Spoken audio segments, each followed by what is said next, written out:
আসসালামু আলাইকুম। I news বাংলার আন্তর্জাতিক সংবাদে স্বাগতম।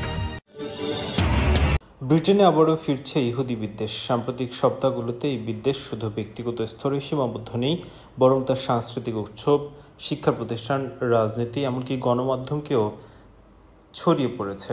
1930 থেকে 50-এর দশকের ইউরোপের বিভীষিকাময় ইতিহাস স্মরণ করিয়ে আবারও দেশটিতে ইহুদি বিদ্বেষ দেখা দিয়েছে নতুন মোড়কে। ব্রিটেনে বসবাসরত ইহুদি নাগরিকরা ভয়, উদ্বেগ, অনিশ্চয়তার মধ্যে দিন কাটাচ্ছেন। জেরুজালেম পোস্টের সম্পাদকীয়তে বলা হয়েছে, ভয়ে অনেক ইহুদি নাগরিক যুক্তরাজ্য ছেড়ে ইসরায়েল বা অন্য কোনো নিরাপদ দেশে চলে যাওয়ার সিদ্ধান্ত নিয়েছে। একসময় ইসরায়েলের ঘনিষ্ঠ মিত্র ছিল যুক্তরাজ্য, কিন্তু গত এক দশকে এই সম্পর্ক মারাত্মকভাবে খারাপ হতে শুরু করেছে। একদিকে দেশের রাজনীতিতে জেরেমি করবিনের উত্থান, অন্যদিকে ইসরায়েল ও ব্রিটিশ ইহুদিদের প্রতি দেশটির মনোভাবের পরিবর্তন, সব মিলিয়ে ইহুদি বিদ্বেষ বেড়েই চলেছে দেশটিতে। যুক্তরাজ্যের অন্যতম বড় সঙ্গীত ও সংস্কৃতি উৎসব গ্লাস্টনেবেরি ফেস্টিভ্যালে এবছর সঙ্গীতের বদলে ইহুদিদের প্রতি ঘৃণার বেশি দেখা গেছে। উৎসবের মঞ্চে প্রকাশ্যে ইসরায়েল বিরোধী এবং ইসরায়েলি প্রতিরক্ষা বাহিনীর বিরুদ্ধে হিংসাত্মক স্লোগান দেওয়ায় দেশ জুড়ে শুরু হয়েছে তীব্র প্রতিক্রিয়া। এই ঘটনাকে কেন্দ্র করে দেশটিতে ইহুদি সম্প্রদায়ের মধ্যে বাড়ছে উদ্বেগ ও নিরাপত্তাহীনতা।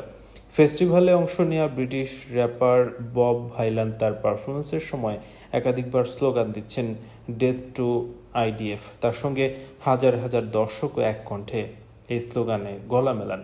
ঘটনার ভিডিও সামাজিক মাধ্যমে ভাইরাল হওয়ার পর বিষয়টি তদন্তে নেমেছে ব্রিটিশ পুলিশ। এর মধ্যে জাতিগত বিদ্বেষ ছড়ানোর অভিযোগে বিবিসির বিরুদ্ধে মামলা করেছে ব্রিটিশ ইহুদি আইনজীবীদের সংগঠন ইউকে লয়ার ফর ইসরায়েল।